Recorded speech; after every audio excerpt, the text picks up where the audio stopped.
Hello viewers, 12 வருடத்திற்கு பிறகு நம்முடைய அத்தனை விதமான கடன் பிரச்சனைகளையும் தீர்த்து வைக்கக்கூடிய ருண விமோசன பிரதோஷமானது நாளைய தினத்துல வரப்போகிறது.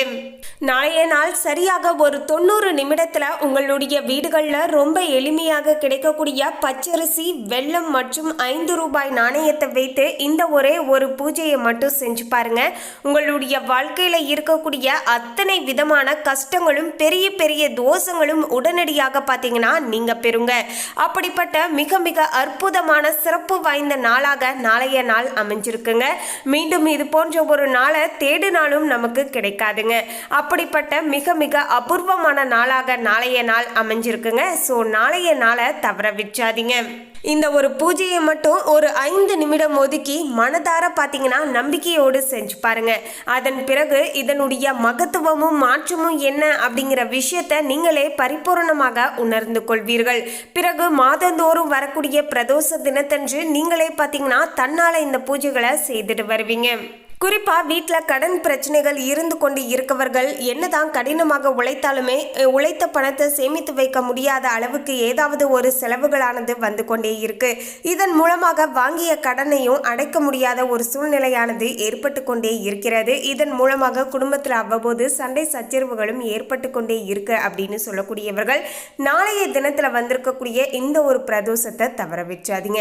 ஏன்னா குறிப்பாக கடனை அடைப்பதற்கு உரிய மிக சிறப்பு வாய்ந்த ருண விமோசன பிரதோஷமாகத்தான் நாளைய நாள் அமைஞ்சிருக்குங்க. அது மட்டும் கிடையாதுங்க, நாளைய தினத்தில் இந்த பிரதோஷத்தோடு சேர்த்து மாத சிவராத்திரியும் வந்திருக்குங்க. ஸோ சிவனுக்கு உரிய இந்த 2 சிறப்பான விஷயங்களும் நாளைய ஒரே தினத்தில் வந்திருப்பதால தான் நாளைய தினத்தை தவற வச்சாதீங்க அப்படின்னு திரும்ப திரும்ப சொல்கிறதுக்கான ஒரு மெயினான காரணங்க. நாளைய தினத்தில் இந்த சூட்சும சக்தியும் ரொம்பவே அதிகமாக இருக்குங்க. இந்த நேரத்தில் நம்ம வழிபாடு எப்படி செய்தாலுமே அதற்கேற்ப பலனும் நமக்கு உடனடியாக கிடைக்க கொடுங்க.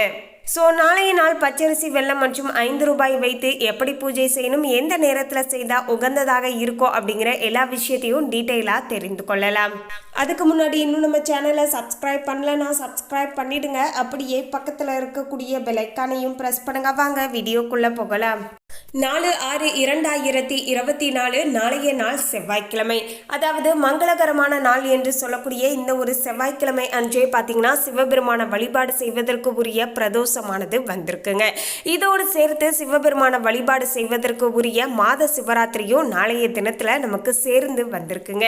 எனவே தான் சிவபெருமான வழிபாடு செய்வதற்கு உரிய 2 சிறப்பான தினங்களும் நாளைய ஒரே தினத்தில் வந்து சில கிரக அமைப்புகளும் சாதகமாக அமைஞ்சிருக்குங்க.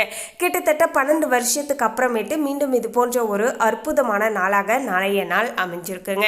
நாளைய நாள் பார்த்தீங்கன்னா சரியாக 4:30 மணியில இருந்து 6 மணி வரையிலான இந்த நேர காலத்தை தான் நம்ம பிரதோஷ நேரம் அப்படின்னு சொல்லுவோங்க. இந்த நேர காலத்தில் தான் பார்த்தீங்கன்னா இந்த உலகத்தில் இருக்கக்கூடிய அத்தனை தெய்வங்களுமே சிவபெருமானுடைய ஆலயத்திற்கு வந்து சிவனுக்கு நடக்கக்கூடிய அபிஷேக ஆராதனைகளில் கலந்து கொள்வதாக சொல்லப்படுதுங்க. அதாவது 30 முக்கோடி தேவர்கள், பிரம்மா, விஷ்ணு என அனைவருமே சிவபெருமானுடைய ஆலயத்திற்கு வருவதாக சொல்றாங்க. அதனால தான் இந்த ஒரு நேரத்தில் பர்டிகுலராக நம்ம கோவிலுக்கு போய் வழிபாடு செய்யும் போது அது எப்பேற்பட்ட பிரார்த்தனையாக இருந்தாலும் அந்த பிரார்த்தனைக்கான பலனானது மிக மிக விரைவிலேயே கிடைத்து விடுதுங்க. ஒரு சிலருக்கு எந்த அளவுக்கு நம்பிக்கையோடு அவங்க செய்துட்டு வராங்களோ அதற்கேற்ப உடனடியாக பலனானது கிடைத்து கொண்டே இருக்கு. ஒரு சிலருக்கு ஒரு பிரதோஷத்திலேயே கிடைச்சிருங்க. இன்னும் ஒரு சிலருக்கு 3 பிரதோஷ தினத்திற்கு உள்ளாகவே பார்த்தீங்கன்னா அவங்க நினைச்சது நிறைவேறுங்க. அதுலேயும் நாளைய தினத்தில் செவ்வாய் என்று சொல்லக்கூடிய உரிய அற்புதமான தினத்தில் ருண விமோசன நாளாக நமக்கு அமைஞ்சிருக்குங்க. ஸோ இந்த நாட்களில் நம்ம அனைத்து விதமான பிரச்சனைகளில் இருந்தும் நம்ம விமோசனத்தை பெற்றுக்கொள்ளலாம். அப்படிப்பட்ட ஒரு நாளாகத்தான் நாளைய நாள் அமைஞ்சிருக்குங்க. நாளைய நாள் உங்களுடைய வீட்டையும் வீட்டு பூஜை அறையும் சுத்தம் செய்யலைன்னா நன்றாக சுத்தப்படுத்தி வைத்துக் கொள்ளுங்கள். கோவிலுக்கு போகக்கூடியவர்கள் கோவிலுக்கு போய் வழிபாடு செய்யலாம். இல்லை என்றால் வீடுகளிலேயே இருந்து சின்னதாக இந்த பூஜைகளை செஞ்சதுக்கு அப்புறமேட்டு நீங்கள் கோவிலுக்கு போயிட்டு வாங்க. இல்லைன்னா கோவிலுக்கு போயிட்டு வந்து இந்த பூஜைகளை செஞ்சுட்டு வாங்க. கிட்டத்தட்ட பார்த்தீங்கன்னா அந்த 4:30 மணியில இருந்து 6 மணி வரையிலான இந்த ஒரு 90 நிமிடத்துக்குள்ளாகவே பார்த்தீங்கன்னா இந்த பூஜைகளை ஒரு 5 நிமிடம் ஒதுக்கி மனதார நம்பிக்கையோடு சிவபெருமானை நினச்சிக்கிட்டு செஞ்சு பாருங்க. நாளைய நாள் காலையில் எழுந்த உடனேயே குளித்து முடித்து வீட்டையும் சுத்தப்படுத்திட்டு காலையிலேயே பார்த்தீங்கன்னா பூஜை அறையில் இருக்கக்கூடிய காமாட்சி விளக்கை ஏற்றி வைத்துட்டு ஓம் சிவாய நமக அப்படிங்கிற இந்த திருமந்திரத்தை 9 முறை உச்சரித்துட்டு அன்றைய நாளை நீங்கள் தொடங்குங்க. பிறகு உங்களுடைய அன்றாட வேலைகள் எதுவோ அதையெல்லாம் நீங்கள் தாராளமாக செய்துட்டு வரலாங்க. பிறகு மாலை சரியாக பார்த்தீங்கன்னா 4:30 மணியில இருந்து 6 மணி வரையிலான இந்த நேர காலத்தில் ஒரு 5 நிமிடத்தை எடுத்து இந்த பூஜைகளை செஞ்சுட்டு வாங்க.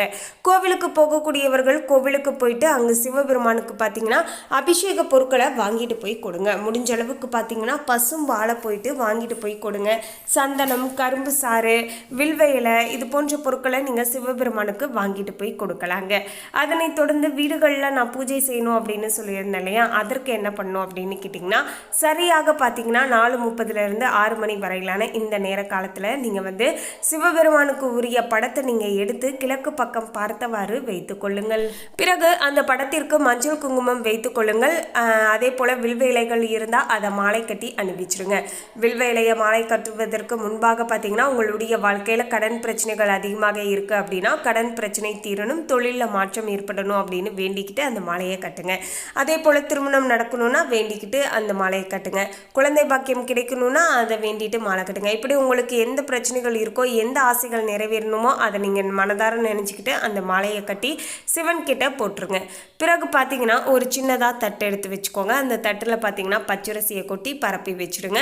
பிறகு அந்த பச்சரிசியிலேயே இந்த 5 ரூபாய் நாணயத்தையும் வச்சுருங்க. பிறகு பார்த்தீங்கன்னா இன்னொரு தட்டில் வந்து வெள்ளத்தை வச்சுடுங்க. பிறகு அந்த பச்சரிசிக்கு மேலே நம்ம நாணயத்தை வச்சுருப்போம் இல்லையா, அதற்கு பக்கத்திலேயே பார்த்தீங்கன்னா சின்னதாக ஒரு அகல் விளக்கு எடுத்து அந்த அகல் விளக்கில் பார்த்தீங்கன்னா பசு நெய்யை ஊற்றி பஞ்சு திரியை போட்டு தீபத்தை ஏற்றுவீங்க. தீபம் ஏற்றுவதற்கு முன்பாக உங்களுடைய குறைகள் அனைத்தையும் சொல்லிட்டு என்ன மாதிரி உங்களுடைய வாழ்க்கை மாறணும் அப்படின்னு நினைக்கிறீங்களோ அந்த விஷயத்தையும் சொல்லிடுங்க.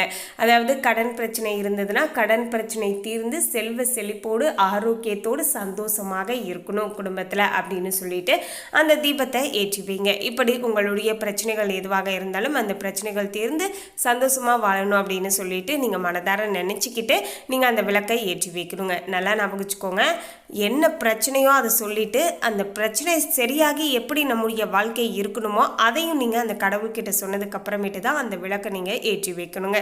விளக்கு ஏற்றும் போது ஓம் சிவாய நமக, ஓம் சிவாய நமக அப்படிங்கிற இந்த திருமந்திரத்தை உங்களால் முடிஞ்ச அளவுக்கு உச்சரித்து கொண்டே அந்த தீபத்தை ஏற்றி வைங்க. கிட்டத்தட்ட 108 முறை பார்த்தீங்கன்னா இந்த மந்திரத்தை நீங்கள் உச்சரித்து கொண்டே இருங்க. அந்த அளவிற்கு அளவற்ற பலனானது கிடைக்க கொடுங்க. இந்த நேரத்தில் நீங்கள் வழிபாடு செய்யும் போது சிவனுடைய ஆசீர்வாதம் மட்டும் கிடையாதுங்க, அத்தனை தெய்வங்களுடைய அருளாசியும் உங்களுக்கு பரிபூர்ணமாக கிடைக்க கொடுங்க. அதனை தொடர்ந்து நீங்கள் யார்கிட்டையாவது கடன் வாங்கி இருப்பீங்க இல்லையா, அந்த கடன் தொகையில் இருந்து அசல் தொகையை நீங்கள் நாளைய தினத்தில் கொஞ்சமாக செலுத்திடுவாங்க.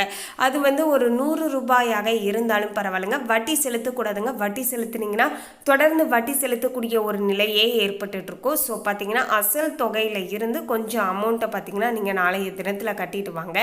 மிக விரைவிலேயே இந்த கடனை பார்த்தீங்கன்னா நீங்கள் அடைத்து விடலாங்க. பலருமே பார்த்தீங்கன்னா இந்த ஒரு விஷயத்தை செஞ்சு பார்த்து உண்மையாலுமே இது சாத்தியமாக இருக்குது. ஃபஸ்ட்டு கூட நான் நம்பிக்கை இல்லாமல் தான் செஞ்சு பார்த்தேன், ஆனால் நான் இந்த பரிகாரத்தை செஞ்ச உடனேயே தொழிலில் நல்ல மாற்றம் ஏற்பட்டது, டக்குன்னு நான் அந்த கடனையே அடைச்சிட்டேன் அப்படின்னு சொல்லிட்டு ஒவ்வொரு முறையும் பார்த்தீங்கன்னா இது போன்ற பிரதோஷ தினத்தில் சிறப்பான பூஜைகளை பலருமே செஞ்சுட்ருக்காங்க. ஸோ நீங்களும் நம்பிக்கையோடு செஞ்சு பாருங்கள். நல்லா நம்ப வச்சுக்கோங்க, வட்டியை செலுத்தக்கூடாதுங்க, அசல் தொகையை செலுத்தணும். அதே போல் இந்த செவ்வாய்க்கிழமை அன்று யார்கிட்டையும் போய் கடன் வாங்க வேண்டாம். ஏன்னா இந்த நாளில் வாங்கினா வாங்கிக்கிட்டே இருக்கக்கூடிய ஒரு சூழ்நிலையானது உருவாகிரும். ஸோ இந்த ஒரு விஷயத்தையும் பார்த்துக்கோங்க.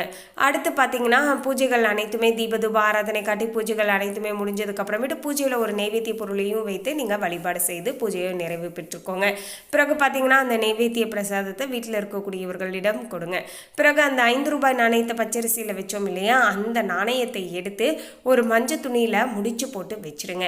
நீங்கள் வைத்த பிரார்த்தனைக்கான பலன் எப்போது உங்களுக்கு கிடைக்குதோ அப்போது அந்த நாணயத்தை எடுத்துகிட்டு போய் சிவனுடைய கோவிலுடைய ஒண்டியலில் போட்டுட்டு அன்றைய தினத்தில் 3 பேருக்கு அன்னதானம் கொடுத்துருவாங்க. பிறகு அந்த பச்சரிசியை பார்த்தீங்கன்னா காக்கா குருவிகளுக்கு இரையாக போட்டு விடுங்க. இல்லை என்றால் பச்சரிசியில் பொங்கல் வைத்து சிவபெருமானுடைய கோவிலுக்கு நீங்கள் இழுத்துட்டு போகலாங்க, அது உங்களுடைய விருப்பம் தாங்க. அதனை தொடர்ந்து பார்த்தீங்கன்னா இந்த ஒரு பூஜையை எளிமையாக செஞ்சு பாருங்கள், நிச்சயமாக உங்களுக்கு பலன்களானது கிடைக்குங்க.